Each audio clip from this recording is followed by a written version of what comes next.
Oke, Assalamualaikum warahmatullahi wabarakatuh. Selamat siang, teman-teman semuanya. Waalaikumsalam warahmatullahi wabarakatuh. Ini pertemuan kita yang ke-12 ya.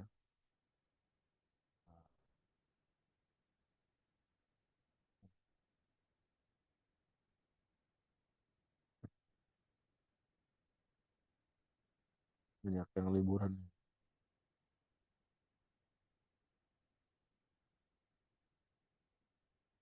Hmm,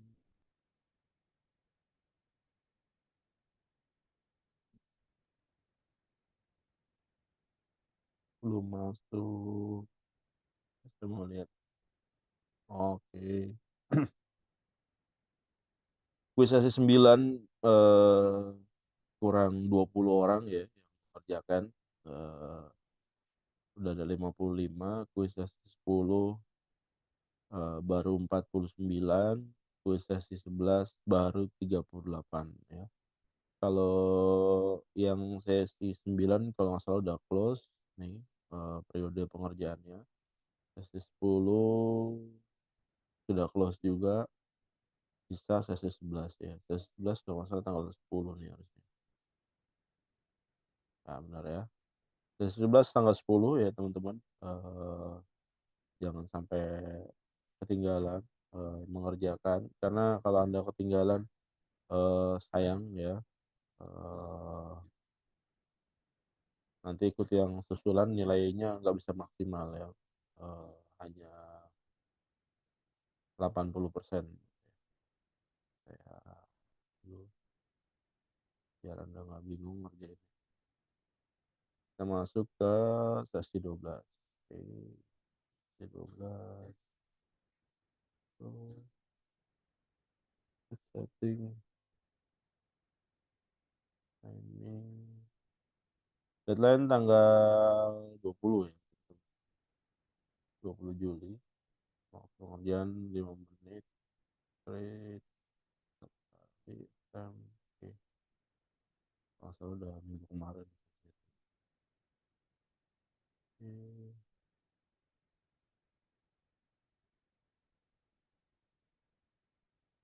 Oke, kita activity completion.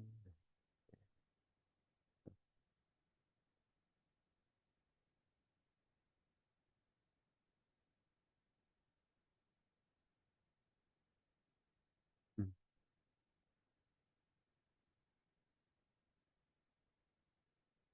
Oke.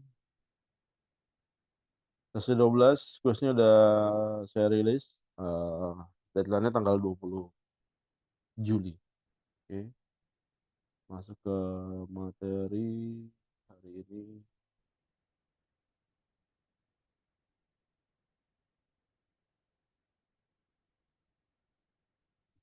aplikasi POS.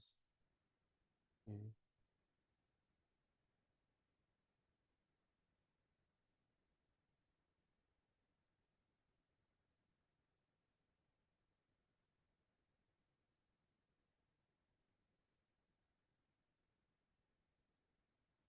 point of sales ya, POS.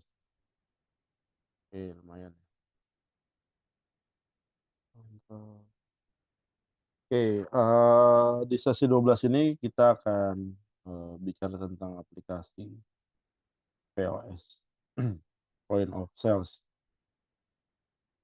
Sorry.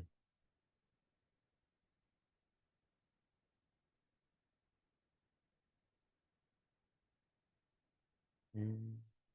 Nah, ini tujuan pembelajarannya Anda, memahami pengertian, aplikasi point of sales, memahami manfaat aplikasi, POS bagi digipreneur UMKM, memahami fitur aplikasi, memahami implementasi aplikasi, memahami pengelolaan dan pemeliharaan, mengetahui software POS gratis yang cocok untuk UMKM. Oke.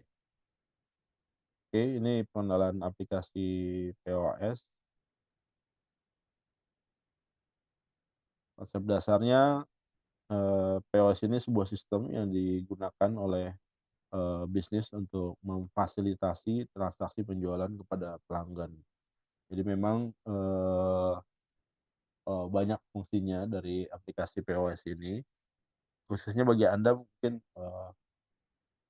nggak cuma yang bisnisnya, ada karyawannya ya, yang nggak ada karyawan juga penting nanti buat pencatatan, tapi terutama memang kalau Anda punya bisnis, eee, yang jagain daily-nya bukan Anda gitu ya, yang ketemu facing, customer-nya bukan Anda gitu, eee, maka Anda perlu aplikasi point of sales ini.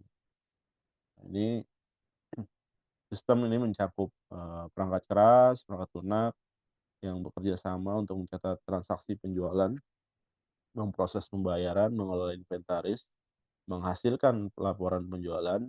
Kemudian konsep dasar represi itu menyederhanakan dan mengintegrasikan berbagai fungsi operasional toko. Jadi memang, eee, ini salah satu bentuk Anda, menjaga transaksi gitu, apalagi, eee eee, yang nungguin bisnis Anda bukan Anda sendiri gitu. Boleh jadi orang lain, bisa kerabat Anda atau karyawan yang Anda hire gitu ya. Memang, banyak terjadi kebocoran biasanya di sana. Saya pernah punya usaha juga gitu ya, UMKM, waktu awal dibuka saya masih in touch gitu ya, saya punya karyawan, saya masih in touch, omsetnya lumayan gitu ya per day-nya, begitu, eee mulai menarik diri gitu ya karena, usahanya sudah berjalan, ternyata penjualannya menurun menurun, drop, turun turun turun turun turun gitu sampai drop, eee, begitu, eee, ada saya periksa mendadak gitu ya ternyata, si karyawan ini bisnis sendiri di di tempat usaha yang saya punya gitu ya. Jadi yang dia jual bukan produk dari barang saya tapi barang orang lain. Nah itu jadi, pentingnya gitu ya. Mungkin ada juga beberapa, eee, usaha-usaha makanan gitu ya, makanya ada di beberapa tempat gitu, hanya menerima pembayaran non tunai gitu ya, karena kalau non tunai biasanya langsung masuk ke rekening pemilik gitu ya, eee, hanya menerima pembayaran non tunai, kemudian, kalau pembelanjaan tanpa struk itu gratis. Nah itu memang, ada celah-celahnya di sana yang memang biasa dimainkan oleh, apa, karyawan-karyawan yang kita hire. Nah, itu memang, perlu diwaspadai. Nah, salah satunya adalah dengan, aplikasi point of sales ini, POS ya. Nah, ini jadi dia fungsinya sebagai terminal di mana transaksi penjualan terjadi. Ini bisa berupa perangkat ya, jadi mesin kasir, tablet ya, komputer gitu ya. Yang dilengkapi perangkat lunak atau POS, bisa membaca barcode gitu, menghitung total belanja, memproses pembayaran dan segala macamnya. Jadi bukan hanya di bisnis, apa, makanan aja atau minuman, di bisnis yang lain juga sama gitu. Di cucian mobil misalkan gitu dulu, mahasiswa saya pernah mahasiswanya di sistem informasi pernah bikin sistem informasi kasir buat penjualan apa, pencucian mobil. Nah itu juga, eee, apa, langkah yang diterapkan agar, kebocoran-kebocoran itu, bisa minim terjadi gitu ya. Jadi memang, semuanya di-handle by a system gitu ya. Jadi kita bisa mengukur, pendapatan dari usaha kita per day-nya secara realnya berapa gitu ya. Karena itu nanti, eee, menjadi, tolak ukur kita dalam, menentukan next destination-nya kayak gimana gitu ya dari bisnis kita. Apakah bisnis ini, dilanjutkan atau enggak, atau di-stop aja gitu ya. Kalau memang bisnisnya rugi terus jangan dilanjutin gitu ya. Eee, Misalkan bisnisnya udah rugi, kemudian Anda melakukan inovasi gitu ya, tapi tetap bleeding gitu ya, lebih baik ditutup aja. Boleh jadi, lokasi itu nggak potensial gitu ya. Tapi misalkan, ada faktor lain gitu ya, ternyata bisnisnya running nih gitu, tapi laporannya ke kita nggak clear gitu, maka kita perlu antisipatif dengan cara apa, dengan cara, menggunakan sebuah sistem informasi. Salah satunya, point of sales. Nah, ini bisa membaca barcode, menghitung total belanja ya, memproses pembayaran, dan berbagai metode, pembayaran ya, mau tunai, e-wallet ya, kartu kredit, kris yang sekarang lagi model gitu ya, pembayaran digital dan segala macam. Bahkan di luar negeri, mungkin di Indonesia udah mulai, eee, di beberapa department store gitu ya, eee, sudah tidak lagi menyediakan kasir gitu ya. Setiap, pembeli itu langsung masuk, mentransaksikan langsung, eee, secara, secara otomatis di sistem gitu ya. Jadi ada mesin transaksinya, dia langsung, eee, taruh barangnya di keranjang tersebut, nanti, sistem langsung mendetek gitu, ada barang apa aja di sana, totalnya berapa, jumlahnya berapa, maka tagihan yang harus dibayar berapa. Begitu dia dibayar, transaksi selesai, maka, eee, apa, pembeli bisa langsung meninggalkan tempat. Nah, itu memang, fiturnya kayak gitu, teman-teman. Karena apa? Karena memang lebih efektif gitu ya. Nah, makanya ini juga perhatian juga buat teman-teman yang kerjanya masih sebagai kasir gitu ya, nah, teller di bank gitu ya, itu udah mulai, next-nya mungkin nggak ada gitu ya, yang customer facing itu udah mulai, eee, ditinggalkan gitu ya. Eee, Anda yang sebagai kasir, sebagai mungkin next-nya kalau kita belanja di swalayan di Indonesia gitu ya, nggak ketemu lagi gitu ya kasir-kasir, eee, entah itu di mana, di Indomaret, Alfamart, 212 Mart dan lain-lain.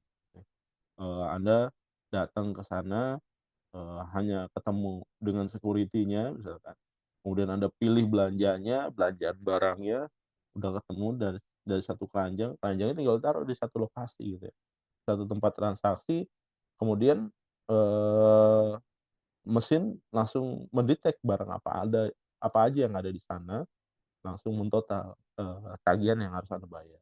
Begitu Anda selesai transaksi, udah Anda tinggal bawa barangnya, selesai gitu ya.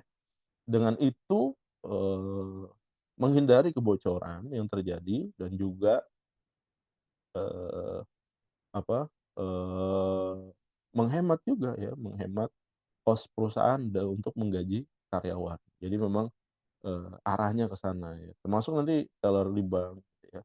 Sekarang udah berkembang orang, buka rekening bank tanpa harus datang ke bank ya, dari mana aja dia bisa gitu ya, secara digitally gitu. Jadi begitu, eee, selesai, udah dia udah punya rekening dan ngambil pun sekarang udah nggak nggak lewat teller gitu ya. Untuk nominal-nominal yang, under yang kecil gitu ya, pasti teller ngarahinnya, "Masuk aja Pak di ATM," gitu ya. Kecuali memang, orang tua yang memang nggak terbiasa menggunakan ATM masih dilayani oleh teller. Tapi kalau, eee, generasi, 80-an gitu ya, 70-an juga udah terbiasa menggunakan teknologi gitu ya, semua ke teller. Bahkan boleh jadi sekarang next-nya bukan ngambil duit lagi ya, uang fisik itu udah mulai berkurang gitu ya.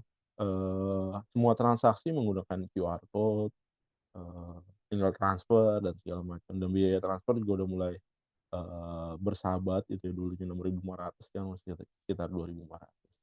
Nah, itu juga, mendorong, penggunaan teknologi menjadi, lebih, komprehensif gitu ya. Peran POS dalam bisnis retail, dan UMKM, POS, memainkan peran penting ya, dalam bisnis retail dan usaha mikro kecil dan menengah UMKM dengan menyediakan alat yang diperlukan untuk meningkatkan efisiensi operasional dan, pelayanan, pelanggan ya, oke. Nah, ini, beberapa peran utama POS ya, meningkatkan efisiensi operasional tadi saya udah ceritain ya, biaya biaya gaji karyawan, transaksi yang lebih cepat gitu ya, bisa buka banyak konter gitu ya. Jadi apa, konsumen nggak perlu ngantri ya, karena banyak, apa, teller-tellernya gitu ya, dan langsung bayar di sana. Bisa pakai QR, bisa pakai kartu kredit, kartu debit gitu ya, bisa pakai apa, kris dan segala macam ya. Kemudian, manajemen inventaris, POS membantu melacak stok, barang. Nah itu juga, real ya teman-teman ya. Kalau dia udah bisa, mengatur stok barang, maka, next-nya tinggal, menghubungkan dengan, apa, supplier gitu ya. Kayak di apa, Walmart gitu ya, Walmart di, luar negeri ya, itu sistemnya terintegrasi itu dengan supplier-nya. Jadi begitu stok barang di supermarket tersebut udah, mendekati dari minimum, yang dipersyaratkan, langsung dia, eee, ngirim order tuh kepada supplier-nya untuk mengisi lagi. Nah, dengan begitu teman-teman ya, si Walmart itu bisa, menghilangkan, penyewaan gudang gitu ya. Jadi cost operasionalnya turun gitu ya, teman. Jadi harga yang dijual, ke end customer itu, beda tipis dengan harga distributor. Yang terjadi apa yang terjadi? Ya jadi lakulah ya supermarketnya dia. Karena apa? Karena harganya murah. Itu kan supermarket sekarang yang penting harganya murah gitu ya. Anda selisih 50 perak gitu ya. Coba aja ibu-ibu gitu ya kalau belanja, supermarket A dan supermarket B gitu ya, beli beli sabunnya di supermarket A, beli apa, eee, minyak gorengnya di supermarket B gitu. Padahal harganya cuma beda 50 perak, tapi orang rela untuk, berpindah supermarket, hanya, dengan perbedaan harga tersebut gitu ya. Nah, itu fungsinya dari manajemen inventaris, ya. Kemudian pelaporan dan analisis, POS juga menyediakan laporan penjualan yang mendetail gitu, analisis datanya gitu. Jadi menguntungkan gitu ya teman-teman. Jadi transaksi hari itu udah terekap langsung ke dalam sistem gitu. Jadi kelihatan ini transaksinya di loket yang mana gitu ya, jumlah itemnya berapa gitu ya, harga jualnya berapa, harga barangnya berapa, apa, revenue-nya berapa udah kelihatan gitu. Kalau kita masukin lagi ke dalam kos-kos yang ada, di bisnis, maka kita bisa lihat gitu ya, profit yang didapat oleh bisnis itu seberapa besar gitu kan. Yang jadi isu adalah, profit ya. Laporan ini dapat mencakup informasi tentang produk lain, produk terlaris, pola pembelian pelanggan, dan kinerja penjualan harian dan mingguan dan bulanan. Jadi kalau dia bisa menetapkan nih, misalkan bisa ketahuan nih, wah hari ini produk terlarisnya produk A nih, ya udah tuh dideketin aja tuh ke apa, misalkan, meja kasir gitu ya misalkan. Nanti pola pikir dari, mindset dari para konsumen itu akan sana gitu ya. Kalau misalkan, dia nyari produk yang, terlaris, maka dia nyari dekat kasir. Nah, itu juga bisa jadi bahan promosi ya, teman-teman. Ada beberapa supermarket gitu ya, barang-barang yang ada di meja kasir itu adalah, buat nempatin ada di sana gitu, si pemilik barang itu harus, eee, beli space di sana. Nah, itu ada penyewaan lagi. Nah, itu jadi, salah satu bentuk revenue baru buat si apa, si pemilik swalayan, kayak gitu. Kemudian ada manajemen pelanggan, ini memungkinkan bisnis untuk menyimpan informasi pelanggan. Nah, itu bisa kelihatan ya teman-teman. Jadi kalau misalkan nih, pembelinya namanya si A gitu ya, tiap bulan belanjanya apa aja. Maka, begitu, datang periode belanjanya gitu ya, dan ada promo terkait barang yang biasa dia beli, nah itu bisa langsung endorse gitu ya, bisa melalui, WhatsApp message gitu, atau bisa melalui email, atau bisa melalui telepon, ya yang gampang sih message aja, untuk memberitahukan nih promo di bulan ini, produk A, B, C, dan segala macam gitu ya, dan itu produk-produk yang biasa dia belanja gitu ya. Nah, itu akan mendorong, existing customer akan kembali lagi ke tempat tersebut. Nah, jadi, maintain, atau manajemen pelanggan yang seperti itu gitu ya. Jadi mempertahankan pelanggan yang ada gitu. Kalau dia punya database, customer dari swalayan lain akan lebih baik lagi gitu ya. Dia tahu nih kebutuhan, wah nih customer, kompetitor gue nih sukanya, ini nih gitu ya. Ya begitu, datang periode belanjanya kita endorse ke mereka, kena biasanya. Itu langsung, datang ke tempat kita.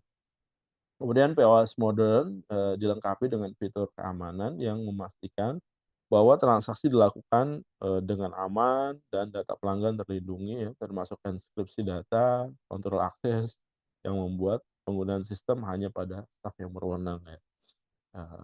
Lebih lebih lebih aman ya, keamanan transaksinya. Jadi, kita bisa atur policy-nya gitu, siapa yang bisa lihat, siapa yang bisa, mengakses dan segala macam. Kemudian 6 integrasi dengan sistem lain. Nah ini, cirinya POS itu bisa diintegrasikan dengan sistem yang lain ya, bisa ke akuntansi, ke CRM, customer relationship management, e-commerce dan segala macam. Nah itu nanti fungsinya itu teman-teman, me-remind customer-nya untuk belanja gitu, atau, waktunya si customer-nya tersebut ulang tahun bisa berikan ucapan gitu ya, sambil ngasih, "Ini promo produk yang biasa dia beli ini ada diskon nih khusus, hari ulang tahun Anda." Nah itu, bisa, me-maintain customer gitu ya. Jadi, dengan dia, merasa diperhatikan oleh kita gitu ya, maka dia akan loyal nanti terhadap, bisnis yang kita punya gitu ya. Kemudian manfaat aplikasi, bagi digipreneur UMKM ini meningkatkan efisiensi operasional ya, salah satu manfaat terbesar dari aplikasi POS adalah peningkatan efisiensi operasional ya. Tadi saya bilang ya bisa menghemat, penyewaan gudang, bisa menghemat apa, biaya karyawan, ya bisa menghemat kos operasional yang lain lah. Nah, itu juga bisa menentukan harga akhir dari barang yang kita jual gitu ya. Kalau kalau kos operasionalnya membengkak, ya otomatis, harga akhir dari barang yang kita jual akan tinggi juga gitu. Impact-nya boleh jadi nanti barang yang kita jual akan sepi peminatnya, oke. Staf tidak perlu lagi mencatat secara manual atau menghitung total pembelian dengan tangan, semua proses mulai dari pemesanan sampai pembayaran dikelola oleh, POS. Jadi barangnya datang gitu ya, barang keluar, udah dikelola semua sama sistem gitu ya. Sistem cuma mencatat aja udah, kita tinggal ngelihat revenue-nya aja, tiap bulan berapa, profitnya berapa tiap bulan. Nah, itu udah simpel. Kalau dikonekkan dengan apa, dashboard, BI ya, business intelligence, itu bisa lebih clearly lagi ya. Jadi si direksi udah bisa ngeliat tuh, wah ini penjualan ini tertinggi nih, produk produk A nih penjualannya tertinggi nih, maka strateginya apa nih buat meng-endorse, produk tersebut biar tambah besar lagi penjualan atau carry ya produk-produk yang kurang diminati, di-bundling misalkan paketnya dengan produk yang laku. Nah itu bisa mendorong penjualan juga gitu ya, bisa meningkatkan, revenue juga buat, perusahaan atau buat UMKM Anda. Oke, memperbaiki pengelolaan inventaris ya. Jadi ini pengelolaan inventaris itu salah satu aspek penting dari operasional bisnis yang dapat dioptimalkan dengan aplikasi POS. Nah, sistem POS memungkinkan pemantauan stok barang secara real time. Nah, itu tadi saya bilang ya, barang yang habis di detik ini dia langsung bisa kalau terintegrasi dengan, sistem supply chain gitu ya, yang menghubungkan dia dengan, supplier-nya, maka at the time gitu dia bisa restock dengan cepat ya. Eee, maka nggak perlu sewa gudang, stoknya tetap terjaga gitu ya. Nanti bisa mengatur tuh supplier-nya, kayak lu sebagai supplier kalau masuk ke penjualan di, swalayan gua gitu ya, lo harus punya gudang yang berdekatan gitu atau, ditetepin aja standarnya begitu saya kirim PO gitu, maka dalam waktu 10 menit Anda harus sudah langsung stok di supermarket saya. Kalau over dari 10 minutes ya, Eee berikutnya gue nggak pakai lo lagi gitu, pakai yang lain. Seperti itu, bisa menjaga performa gitu ya. Meningkatkan, pengalaman pelanggan, ya aplikasi iOS juga nggak menguntungkan bisnis, bukan cuma menguntungkan bisnis, tapi juga memberikan experience ya bagi pelanggan, dengan transaksi yang cepat dan efisien, waktu tunggu di kasir dapat dikurangi, meningkatkan kepuasan, pelanggan ya. Jadi kan, masalahnya di swalayan, ah, gue males ke situ lah, emang murah sih harganya gitu ya, tapi ngantrinya, lama banget buat bayar. Itu kan jadi experience-nya jadi buruk gitu ya. Ada beberapa orang, ya udahlah nggak apa-apa yang penting, gua nggak ngantri lama gitu ya, mahal-mahal dikit nggak masalah gitu. Tapi kalau ada, apa, swalayan misalkan gitu ya, yang harganya murah, udah gitu, nggak ngantri waktu bayar, otomatis orang akan, nggak mikir 2 kali gitu ya untuk belanja di sana. Kemudian ini membantu dalam pengambilan, keputusan berdasarkan data ya tadi saya bilang ya, ini produk yang laku, ini produk yang kurang laku bisa dibanding. Bisa apa, bisa, meningkatkan, penjualan. Fitur utama aplikasi, untuk Digipreneur UMKM, proses pencatatan transaksi penjualan ya, sistem POS memungkinkan pencatatan transaksi penjualan secara otomatis dan akurat setiap kali transaksi dilakukan. Jadi kita bisa tahu ya, begitu, Anda yang punya bisnis gitu ya, begitu ada transaksi, wah nih pembelian A, B, C, dan segala macam gitu. Penggunaan barcode scanner atau sistem input manual memudahkan proses entry data, memastikan, setiap transaksi. Bahkan, di beberapa, swalayan gitu ya, udah ada bug-nya gitu, itu tinggal masukin aja barang, maka dia akan, melakukan otomatis kalkulasi ya. Kemudian integrasi dengan perangkat pembayaran elektronik, nanti orang begitu udah ketahuan jumlahnya berapa, totalnya berapa yang harus dia bayar gitu ya. Dia tinggal pilih tuh payment-nya mau kayak gimana gitu, mau pakai debit card, credit card, mau pakai e-wallet, mau pakai, kris dan segala macam ya. Tinggal pilih aja metode payment yang sesuai dengan dia. Nggak perlu ada lagi, kita nyediain uang receh buat pembayaran segala macam ya. Semuanya udah, automatic by system gitu ya. Kalau dia automatic by system prosesnya akan lebih cepat, otomatis antriannya akan berkurang jauh ya, ketimbang orang dia scan-in satu-satu gitu, ada operatornya. Kadang dia salah nginput, harusnya 3 jadi 2, 2 jadi 3. Nah itu akan delay lagi gitu ya, dan segala macam. Jadi itu, bisa menghemat. Pelacakan stok barang secara real time ya tadi ya, kita bicara tentang stok barang. Kemudian pemberitahuan restock, pengeluaran supplier tadi udah saya singgung ya, bisa bisa lebih cepat gitu ya restock barang, kita nggak perlu nyewa gudang. Laporan dan analisis, pembuatan laporan harian, mingguan, dan bulan ini, penting ya teman-teman ya. Makanya, di bahasan minggu sebelumnya kita penting, eee, membukukan, pendapatan kita yang kita dapat dari bisnis day to day-nya gitu ya. Biar kita tahu dan kita punya semangat juga buat berbisnis gitu.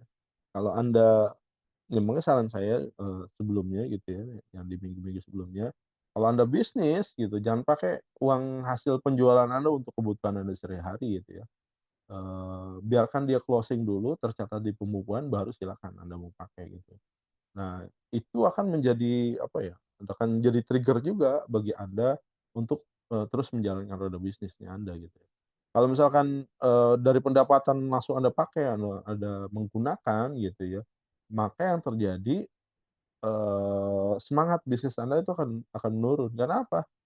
Anda nggak tahu tuh, di hari itu Anda untung atau rugi gitu ya. Tapi kalau Anda tahu di hari itu Anda untung, besoknya akan ada semangat lagi tuh buat ngelanjutin. Besoknya untung lagi, akan lebih semangat lagi gitu. Tapi kalau day to day-nya, ini kayaknya go bisnis, eee, gali lubang tutup lubang, nggak kelihatan untungnya gitu ya. Yang terjadi apa? Besoknya Anda nggak mau lagi jualan, gitu ya.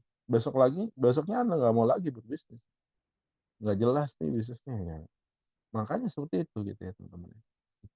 Analisis, performa produk dan kategori yang tadi dibilang ada produk yang, laku keras gitu ya, banyak pembelinya, ada produk yang memang kurang diminati. Nah, kalau dibanding jadi satu paket, harganya, kompetitif gitu ya, maka tadinya produknya ini nggak laku bisa jadi laku gitu ya teman-teman ya. Oke. Kemudian manajemen pelanggan, membuat profil pelanggan. Nah itu biasanya ada member card-nya. Nah bisa diiming-imingin tuh, Anda buat member card deh, biar apa, biar, belanjanya dapat diskon gitu ya. Nanti dari member card itu, ada journey juga ya, bisa di, maintain, kasih ucapan selamat ulang tahun gitu ya, kasih promo-promo dan segala macam yang sesuai dengan needs-nya dia. Nanti lama-kelamaan dia jadi real customer gitu ya. Yang penting ya database pelanggan nih, database ini penting banget. Penanganan program loyalitas dan promosi, POS dapat mengelola program loyalitas dan promosi termasuk, pemberian poin loyalitas, diskon khusus, dan penawaran promosi. Jadi kayak gitu. Jadi kalau Anda belanja, minimal sekian, Anda dapat poin sekian ya. Nanti, di bulan ini, 3 bulan lagi atau 6 bulan lagi, di pertengahan tahun atau di akhir tahun akan ada undian, hadiahnya mobil. Nah, itu juga mendorong orang untuk, terus bertransaksi gitu ya, untuk, bertransaksi di tempat Anda gitu. Jadi, bisa meningkatkan loyalitas, mendorong, repurchase gitu ya, kemudian menarik pelanggan baru dengan promosi yang menarik ya. Bukan nggak mungkin gitu ya, orang yang existing pelanggan Anda akan bicara juga ya ke temennya gitu, ke relasinya ya. Jadi mouth to mouth marketing. Jadi bisa mendatangkan new customer juga buat bisnis Anda. Ya pemilihan aplikasi POS yang sesuai, evaluasi kebutuhan, bisnis dan fitur yang dibutuhkan, analisis kebutuhan ya, pertama pemilik bisnis harus melakukan analisis kebutuhan bisnis terhadap termasuk ukuran bisnisnya, jumlah transaksi ya, jumlah pengguna dan segala macam. Kemudian identifikasi fitur yang dibutuhkan ya, berdasarkan analisis kebutuhan tersebut. Identifikasi fitur-fitur yang diperlukan, seperti manajemen, inventaris, laporan penjualan, mana yang dibutuhkan oleh UMKM Anda. Disesuaikan aja dengan sesuai kebutuhan, nanti, berjalannya waktu bisa berkembang gitu ya, nggak menutup kemungkinan, tapi di tahap awal jangan terlalu, banyak implementasi, biasanya kalau banyak pasti juga lebih besar juga gitu, jadi kita harus, realistis. Memilih vendor dan platform aplikasi POS yang tepat ya, riset vendor POS ya, kita lihat nih, ada record yang buruk nggak nih di aplikasi tersebut. Jangan-jangan dia salah identifikasi nih, harusnya produk yang harganya sekian, dia hargain yang lain gitu ya, tertukar-tukar. Nah itu harus Anda ketahui ya, kalau misalkan, track record-nya buruk, ya mending nggak usah dipakai. Nanti malah bisnis Anda jadi rugi ya. Kemudian demo, uji coba gitu, biasanya di trial dulu, sebulan, 2 bulan, 3 bulan, kalau oke, Anda implementasi ya. Pertimbangkan biaya gitu ya, evaluasi biaya lisensi, biaya instalasi, biaya pemeliharaan, biaya tambahan lain-lainnya itu harus make sense. Makanya fitur disesuaikan dengan kebutuhan bisnis Anda. Nggak harus Anda implementasi semuanya, kalau memang, di awal hanya sebatas untuk melakukan transaksi, ya udah transaksi dulu aja gitu ya. Nanti kalau bisnis Anda berkembang dan kemudian membutuhkan, analisis data gitu ya, ada ada fitur BI dan segala macam, ya silakan aja ada next-nya gitu ya. Kemudian instalasi dan konfigurasi aplikasi POS, proses instalasinya dari persiapan untuk hardware dan software gitu ya. Kemudian konfigurasi pengaturan dasar pengguna ya, pengaturan dasar, pengaturan produk dan inventaris, dan pengaturan penggunanya harus diperhatikan. Kemudian, di training ya, user-nya gitu ya.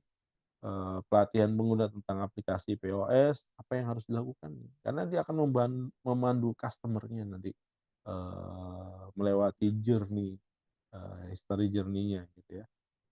Oke, kemudian pengolahan data dan keamanan ya, pencadangan data secara berkala ya, memorinya seberapa besar yang dibutuhkan, bergantung dari berapa banyak transaksinya gitu. Jangan sampai, kita abaikan ini gitu, begitu begitu masuk periode memorinya harus ditambah, Anda nggak tambah, yang terjadi apa? Transaksinya tidak disimpan di dalam sistem. Begitu Anda buka, wah ternyata transaksi dari tanggal sekian sampai tanggal sekian, nggak ter-record di sistem nih, waduh itu jadi masalah ya gitu ya. Terus kalau ada, data korup gimana gitu ya, ada perlu pencadangan atau enggak gitu, perlu redundant atau enggak, pemulihan datanya gimana. Nah itu kayak yang baru, yang lagi hot ya, Pusat Data Nasional gitu, kena ransomware. Nah itu gimana tuh metode pemulihan datanya tuh gimana gitu, data yang udah curi gimana tuh supaya, bisa kembali. Nah itu harus ada rencana-rencana kayak gitu ya kalau bisnis Anda nanti membesar gitu ya. Perlindungan terhadap ancaman keamanan data gimana? Nah itu lagi hot gitu ya, perihal ini, dan ini juga mendorong, pemerintah-pemerintahan lain gitu.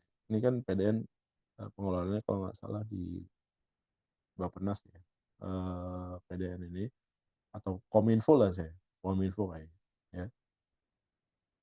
Dan ini juga mendorong kementerian lain ya untuk, antisipasi. Nah, makanya ada banyak proyek, perihal, keamanan data nih di, pemerintahan yang baru-baru ini.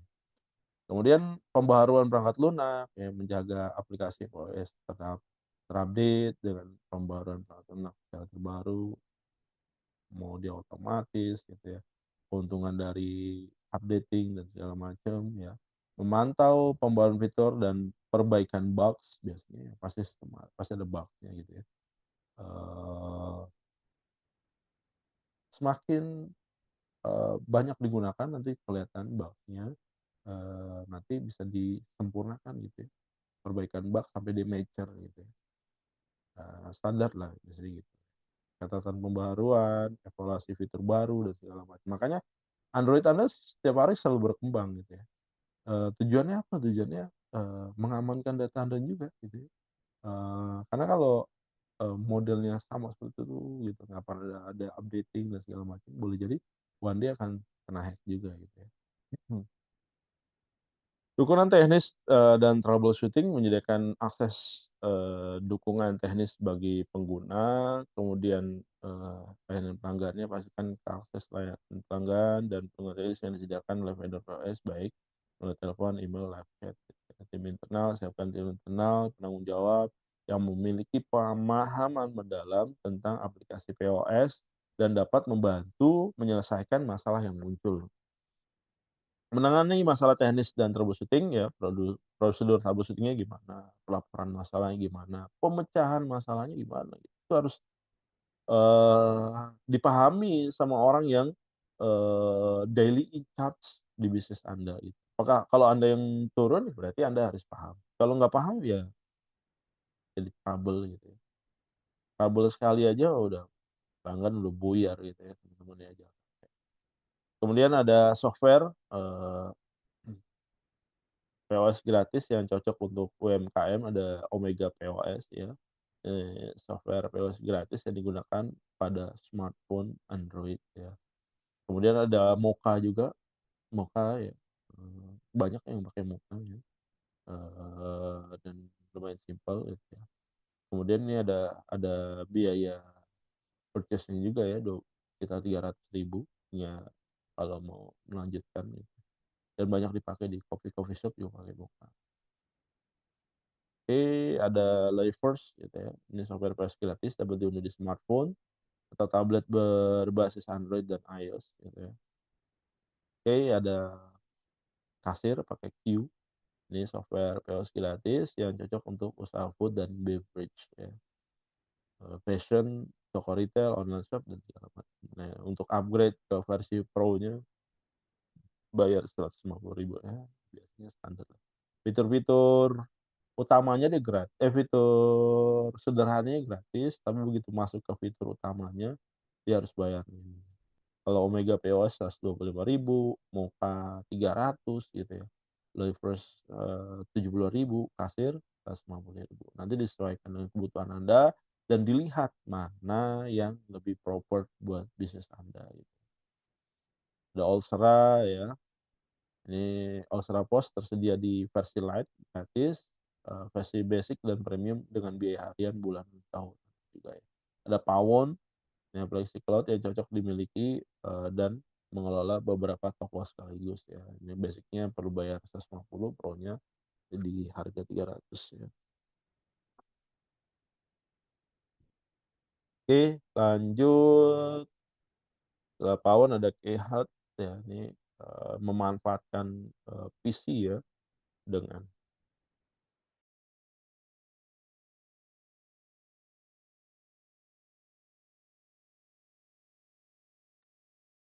sorry teman-teman.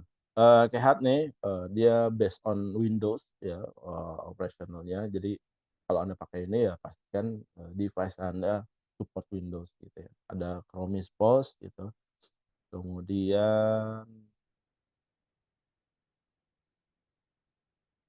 ada kasir pintar free, adalah aplikasi point of sales yang dapat, dimanfaatkan secara gratis ya, untuk pakai smartphone menggunakan Adobe Cloud ya. Ini versi Pro-nya cuma bayar 55.000 ya. Oke, itu teman-teman yang bisa saya sampaikan, silakan jika ada yang mau ditanyakan.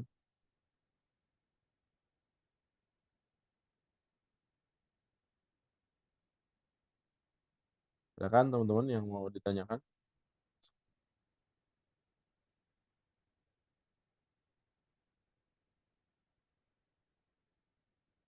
Nggak ada? Oke, kalau nggak ada mungkin saya cukupkan, jangan lupa ya teman-teman ya, Anda, wajib mengerjakan kuis, periodenya sudah tadi saya sebutkan di awal, jangan sampai ketinggalan, kalau Anda ketinggalan ya resikonya, eee, maka, di next periodenya nilainya nggak akan maksimal gitu ya. Terima kasih atas perhatiannya. Selamat siang. Assalamualaikum warahmatullahi wabarakatuh. Waalaikumsalam Waalaikumsalam warahmatullahi warahmatullahi wabarakatuh. wabarakatuh. Waalaikumsalam warahmatullahi wabarakatuh. Terima kasih banyak, Pak. Warahmatullahi wabarakatuh. Terima kasih, Pak. Waalaikumsalam. Sama-sama.